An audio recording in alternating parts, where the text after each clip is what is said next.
This is Professional Builders Secrets, the #1 podcast to help you grow your building company safely and securely. Brought to you by the Association of Professional Builders. Join us every week as we talk to industry experts and your fellow professional builders on everything you need to know to generate more leads, more sales, and higher margins while improving the building experience for your clients.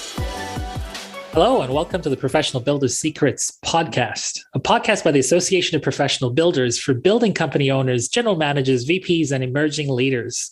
Here we discuss all things running a professional building company, from sales processes, financials, operations, and marketing.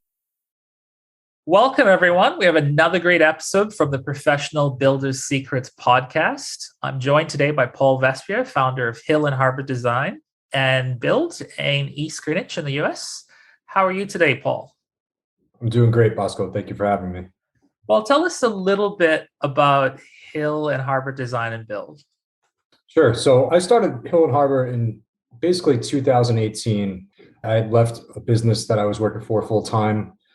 I had a lot of great groundwork that I was working with from previous businesses that I had worked for. So I thought it was really time for me to go out. There was a lot of things that I saw in the business itself that I thought could be changed. One of those things was really to have the client at the forefront and do everything best for the client to get them from point A to point B in a business like this. I wanted to change the typical experience that clients had in a construction project or a remodeling or a new build for their home. You talked about the fact that you left a full-time job. You pretty much took a leap at that point because, most people, when they get into that entrepreneur mindset, they're going from what we call steady income and a steady paycheck to actually now hustling to build a business. What was that like? I had always been doing some things on the side as well. Interesting thing that people don't see from looking at our website or looking at my bio is I actually dropped out of high school when I was 15 years old and started working in this industry. So the entrepreneurial mindset kind of took that, I was off on my own. I'd left my family at that point. So at 15 years old, I was feeding myself and clothing myself. So I kind of always had that drive to do my own thing. In 2018, it was an interesting time because my wife was also, I think, 4 months pregnant at the time when I actually went out and did my own thing. So That was actually going to be our second child. It was a little stressful. I felt like I had the good groundwork to be able to do so. And I thought I had enough experience to be able to go out there and make it happen. So you chose this path mostly because there was something inside of you that was sort of burning, that wanted you to do something better to change the industry, as well as what I'm getting from this as well.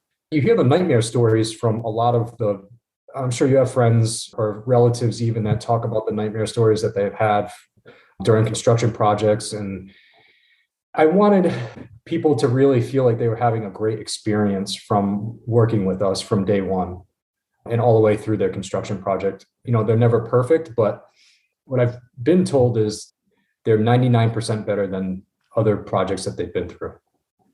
I notice you have a design and build at the end of your company name. Did you always start out with design and build, or did it start off with design and then eventually move into build? So I dropped out of high school, like I said, and then I found that I didn't want to work with my hands for the rest of my life. So I had that experience to actually physically build a house, but I got my GED before most of my friends graduated from high school. After that, after working for about 5 years in the field in different aspects of the business, I actually went back to college and got a degree in architecture and engineering. I've always had that kind of design stuff behind me. When I was in college, I was working for an architect as well, doing conceptual designs and renderings and overall architectural interiors and things like that. So my overall vision for the company was to be an all-inclusive one-stop shop, essentially, for anything to do with a home. Right. Take me through the process of what it was like starting out your business, and how were you attracting business and getting potential customers back then? I'm sure at that point, being on your own, it must have been pretty intimidating as well. It was. Like I had mentioned, I had a lot of great experience from where I had worked with one particular business where I was kind of the end person As soon as somebody came in the door as a lead, I would take it from that point all the way through to finishing the project as the project manager. So I had a lot of those skills necessary to be a sales type person. I was terrible at it in the beginning. I used to go to meetings with clients and be dripping sweat because I was just so nervous. But that's actually the most fun I have now at this point in my career, is actually working with clients in the beginning and sharing how we're doing things so differently. It was a little terrifying. I mean, going out on my own with a baby coming, and that women are pretty hormonal at that point when they're having children as well. So that wasn't easy. I'm not blaming anything on her, but there was a lot of very anxiety-ridden nights. The funny thing is, our first year in business, we actually did just under $1 million. Wow. So I connected with the right people at the right time. And I know the APB talks a lot about mindset. And I actually stopped drinking in 2014 and started really digging into my life at that point. I had gone through a lot of personal stuff. It was about changing my mindset from that point until 2018 when I was out. My mindset had shifted in believing in myself and believing in other people and putting your thoughts out there to do something better with your life, and the universe kind of opening up for you at that point. I really felt like that had happened. I think it was 2.5 months into me leaving and starting my own business that I had my first project. Do you feel like this business venture and this choice to sort of go out on your own, and then the business performing financially as well, do you feel like that's what prompted you to find your purpose in life in some ways as well? Yeah, there's a couple of things that I'm working on too. I don't think this business is my ultimate purpose. I think this business is an avenue for me to become the ultimate purpose. Yeah. I do love what I do. I'm not saying I would completely just go away. I mean, we do have stressful days, and I think everybody does, but the idea is to be able to work with people that love to come to work and help people, give them that opportunity to really do what they love to do. And then I have some other goals in the back of my mind that I'm working towards long-term that I think fits my overall purpose in life.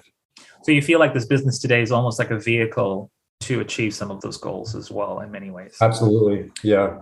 So you talked a little bit about how you had that classical sales experience where you were sweating and you were anxious as well. Take me through some of those classic mistakes that you've made to date that you are really proud of. And I say really proud of because most people that I've met in life who've built successful businesses, they always credit a lot of their success back to those mistakes. So I'm just curious, if you look back in your illustrious career, what are some of those mistakes that come to mind that you look back now and shake your head and go, we'll never make that mistake again, but you're really proud of that mistake? There's too many to count. The perfectionist in me, I think, has been an issue with mistakes in my life, and trying to be perfect in this industry is very difficult. So I think a lot of mistakes come from that perfectionism, and I still struggle with that a little bit, but that perfectionism that gives you that anxiety, that gives you that energy, and then you're pissed off for 2 days because of it. I don't think there's one particular instance that I can point out that it was an absolute mistake that I was like, well, I'm never going to do that again. I think it's a combination of the day-to-day interactions that you're working through. You start out as a one-man band, essentially, a one-man show. You have to push through those issues and those mistakes and not get caught up on them. Because if you do, you still have to learn from them. And that's how you develop as a person too. But if you sink into those mistakes, that's when it's over. Right. And I noticed when I was doing my research on your website, you articulated the difference between design build versus design builds. And I think for our listeners, it's really important to know the difference as well. Are you able to share a little bit about what the key differences are between the two terms? I think that the industry standard for most projects, bigger projects in either new home builds or bigger renovation projects, is in the design bid build method. Somebody will go to an architect or an interior designer and put together drawings, fully design a project, and spend a lot of money in that design phase to then send things out to bid to 3 different contractors. And then, you get numbers back as a homeowner, and you're expected to kind of go through that and understand the terminology and everything that goes along with it, and then be able to choose a contractor from that point too.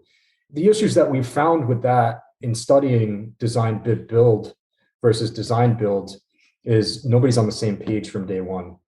So in our aspect of design build is everybody's from day one on the same page. So we're designing the project, we're developing a budget along with that project. So we're designing and budgeting at the same time. And then we have different players or team members in our business that plug in at certain points. We have a project developer that develops all of the things that go along with either permitting, budgeting, design, architecture, and interior. And then an interior designer plugs in at a certain point in the design phase. So because most projects they're driven by the women in the project, right? Most of the time. So we found an opportunity to have a woman be able to kind of take the lead with the woman that's doing the project, and they develop a very symbiotic relationship at that point. And then we have a project manager that plugs in that deals with the construction portion of it.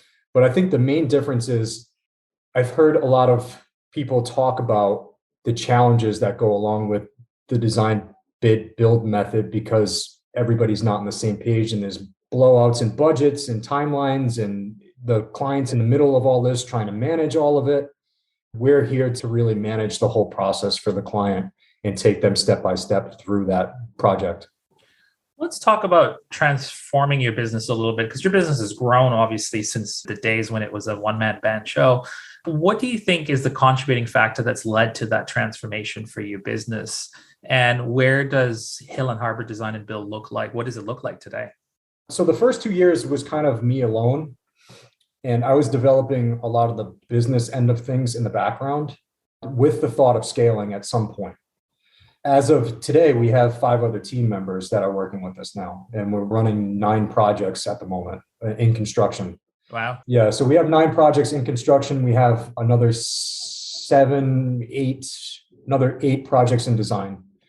So a total of 17 projects running at one time in all different phases, obviously, but it's really about allowing other people to come into the business and train them appropriately to do what they love to do, but also do it in a way that I know that works. And working with APB, they've helped develop a lot of those processes and stuff along with me and shown me the ways to get from basically 0 to 1 and develop the business as an overall to be able to do it systematically and safely. I'm going to ask how you actually landed on meeting the team at the Association of Professional Builders. But before we do that, you just threw a number at me that, I just went into, how do you do this? But if you've got 17 projects, how do you not pull your hair out at night? Like, do you have this whiz software? Like, how does everything stay so succinct, I guess? I'm meeting with a client tomorrow that is in design, and we've been working with them for about a month. And it's really about processes and systems that allow us to do this. The way that we have our estimating software and our project management software, we use Build Tools as our project management software. That's also a client portal. So there's a lot of different systems and processes in place behind the scenes that people never see that help us be able to develop and build projects very effectively and efficiently. Right. Okay. So tell me about how you came across the Association of Professional Builders. You told me earlier today that you were part of their elite coaching, but how did you become a member and how did you hear from them?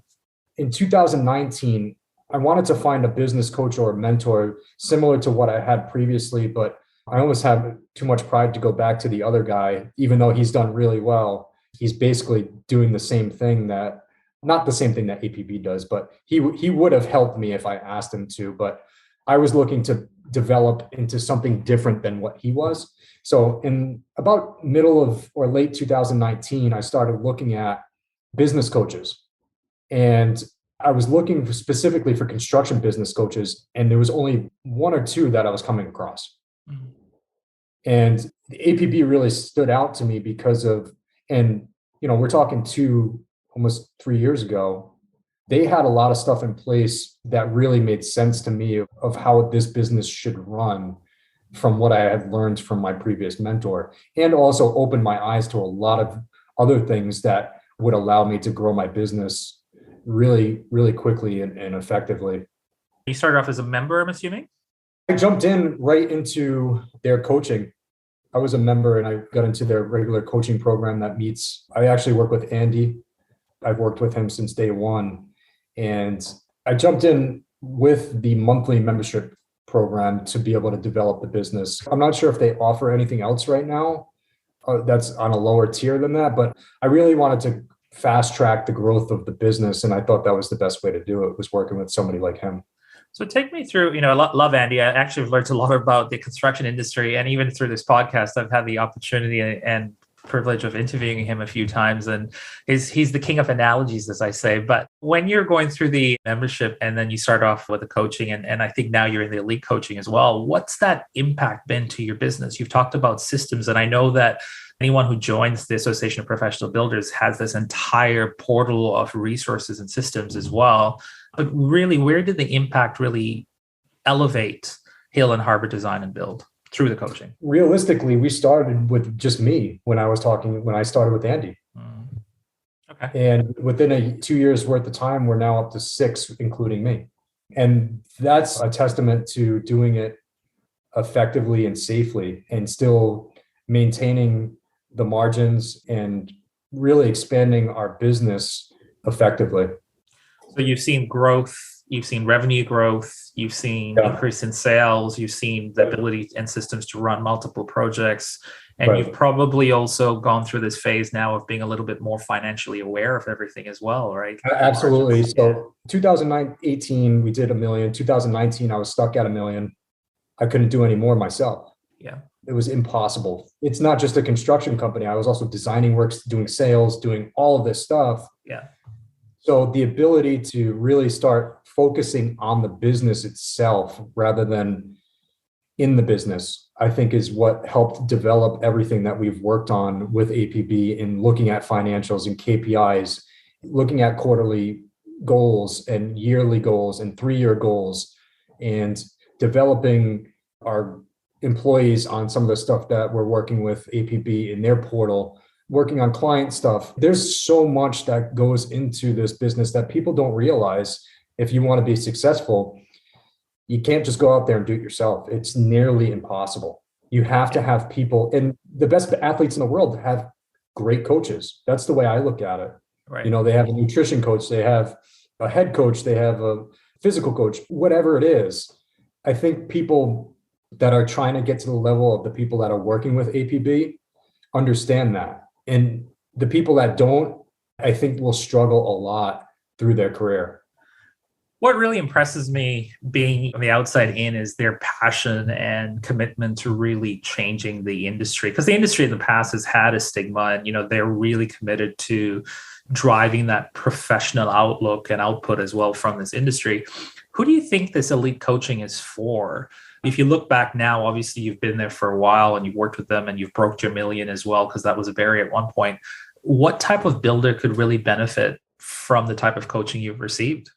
I think anybody that's stepped up into the monthly membership program that people are working on and working through their development of their business and themselves.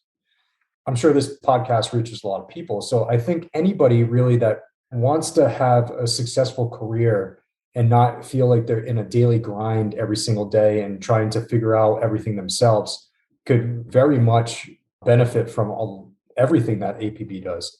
Like you said, the professionalism, and the thing is with them too, that I've seen from day one is I've worked with Andy, like I said, and he actually cares about the people that he's working with. It's not just a coach type thing. Him and I talk about a lot of different things. And for somebody that wants to really develop their business, I have reasons why I'm kind of on a fast track to try and do that.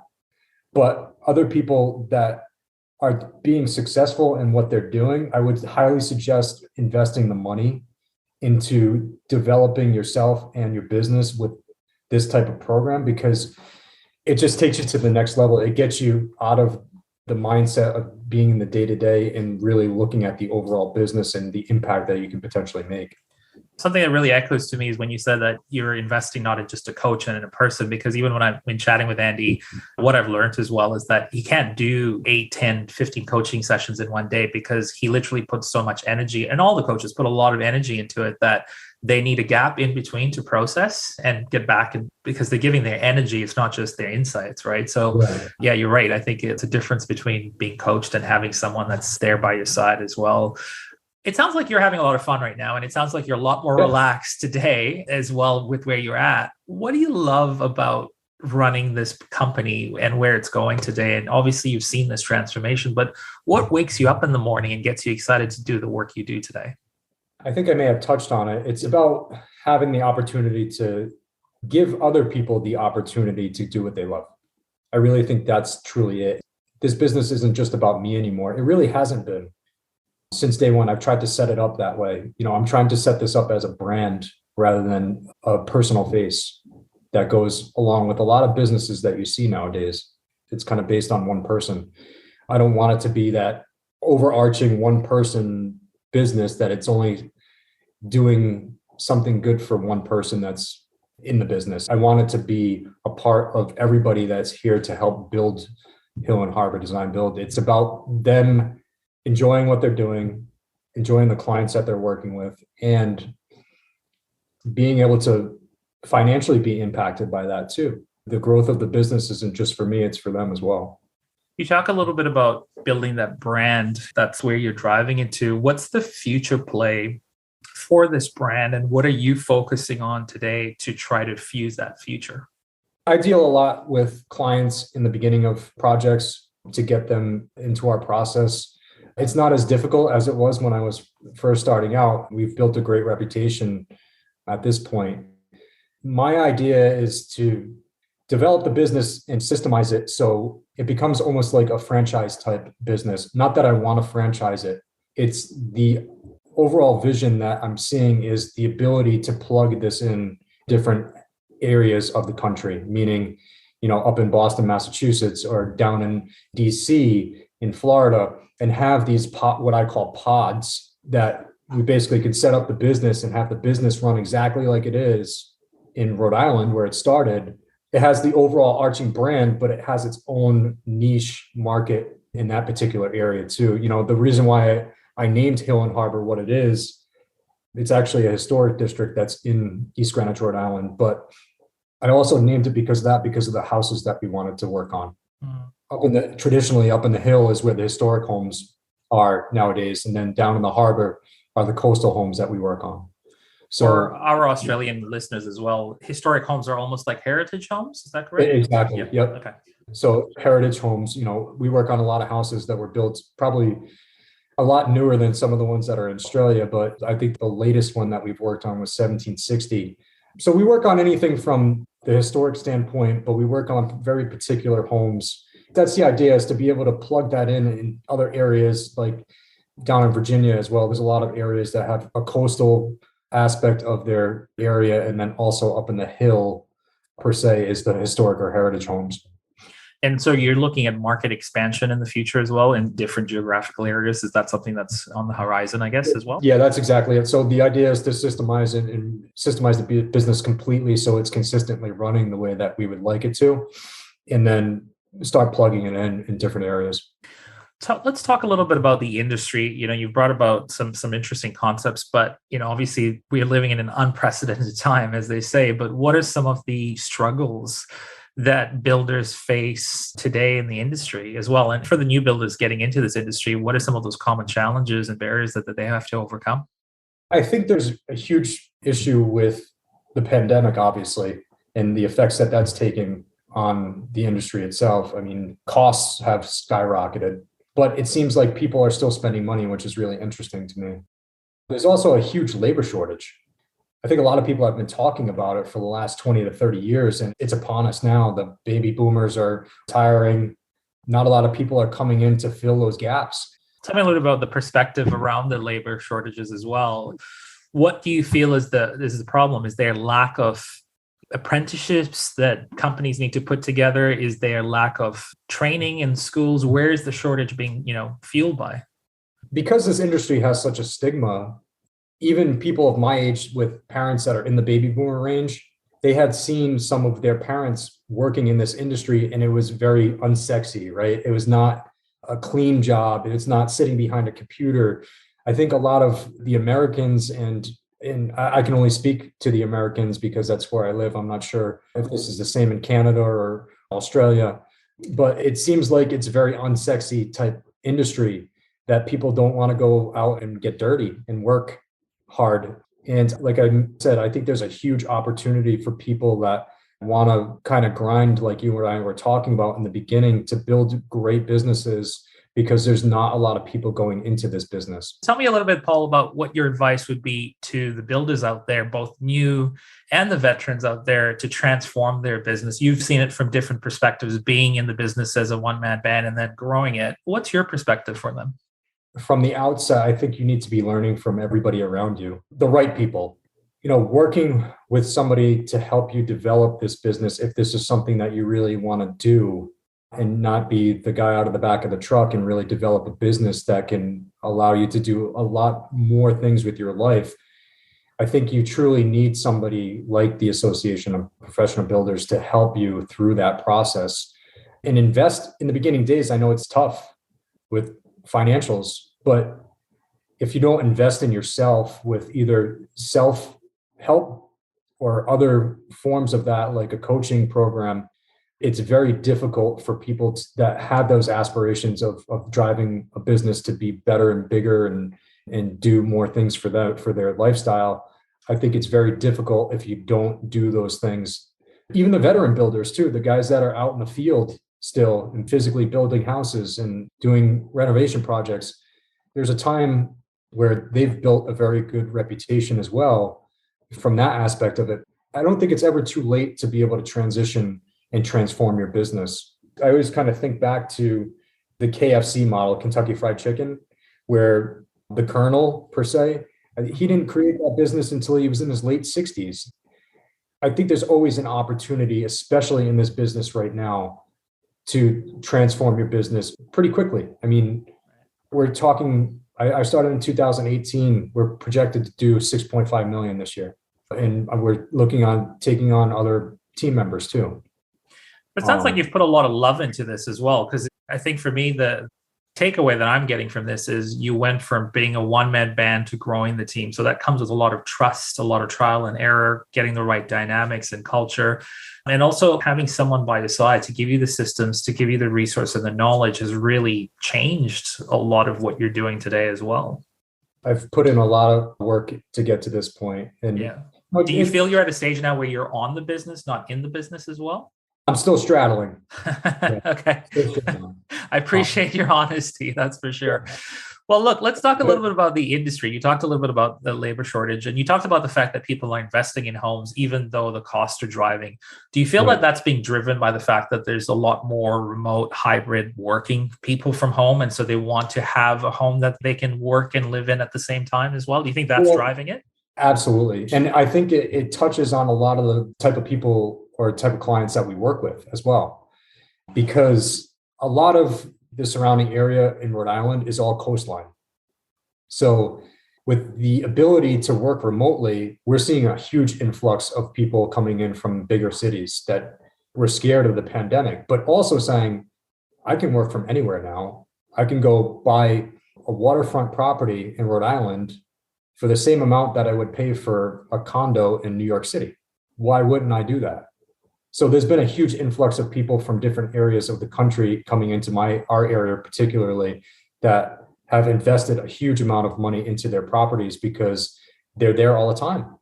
They want the beautiful professional kitchen and a great office that they can get away from everybody, and an area for the kids and a gym and all these other things.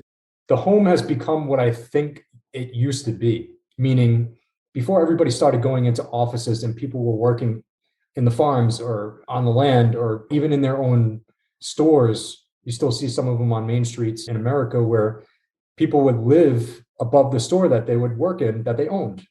It's kind of transitioned back to that, which is really interesting because people are working in the office in a basement or, at the second level, but they have their own gym in the house and they have the kids area where they can do homework and they have a library, and it's really become a holistic home again, rather than it just being a place where you sleep. Right. Hard question to ask, obviously, with everything that's going on, but where do you feel the state of the residential industry is evolving to in the US specifically? I think people are expecting more. And I think that's where we're trying to take it as well. People want the experience. They want kind of a white glove service. They want it done for them. A lot of businesses have been built on that up until this point in different industries, where it's kind of that red carpet type white glove service.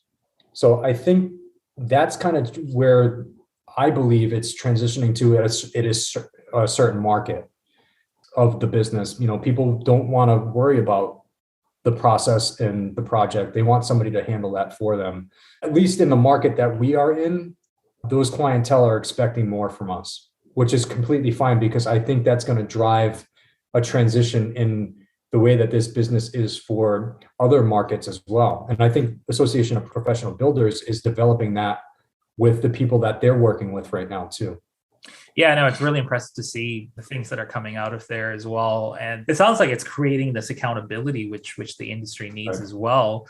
So let's talk a little bit about success mindsets, right? So at the time you wanted to break 1 million, you've grown the team, you've cracked 6.5, which is, you're projected to crack 6.5. What does success look like to you today? Not when you started, but today, when you wake up in the morning, how do you create that gauge, that barometer for success today? It's changed dramatically. Initially, when we started out, it was about dollars. Andy and I have worked a lot on this through our process together. It's a part of my life too right now. I have 2 little ones, and a wife, and my success is being able to walk out the door at 4:00 and go spend time with my kids and my wife. I only get a certain amount of time that they're going to be 4 and 2 years old. Yeah, fair enough. Yeah. So that's truly how I'm looking at it. And that's where I wanted to be too when I initially came on with working with the association or APB, is I wanted to get to a point where the business was successfully running itself, where I would plug in where I wanted to be. And then I would be able to spend as much time as possible with my kids and go to all the baseball games and go to all the dance recitals and do all of that stuff with them. I was going to ask you about the future of Hill and Harbor Design and Build, but you've already answered that from a geographical perspective. So I'm going to ask you a past question rather than a future question, which is, Sure. If you had to go back in time and you had to give yourself, a younger version of yourself, some advice, at what point in your life would you go back in time to, and what advice would you give? That's a tough one. It's kind of what I already touched on. It was not to be too hard on yourself. Fair enough. That's good advice as well. And it's an industry that, you are your harshest critic, and you can be very isolating. So I think that's some really sound advice. I'm just curious, man, before we end this interview, I've been looking at a quote behind you that's on the wall. Obviously, it means something to you, which is why it's up there. But I'm just curious what it says and what does it mean to you? Well, there's actually 4 of them up there. And this is from a book that the APB actually asked or put up on their program for us to read. Right. And don't make assumptions. Don't take anything personally. Be impeccable with your word and always do your best. So that's pretty cool. That's pretty cool. I think Andy and the team would be really happy that you actually have that on the wall. So that's really cool. Yeah, Andy's actually seen that. So that was something when we first moved into this office, I put up on the wall. Amazing. That's client facing. Clients sit at the table there. Yeah. And are able to see that. And that's really what we're trying to live by, not just in the business, but in life in general. I think it's helpful to try and be a better person every day. Any final words of wisdom before we wrap this up, Paul?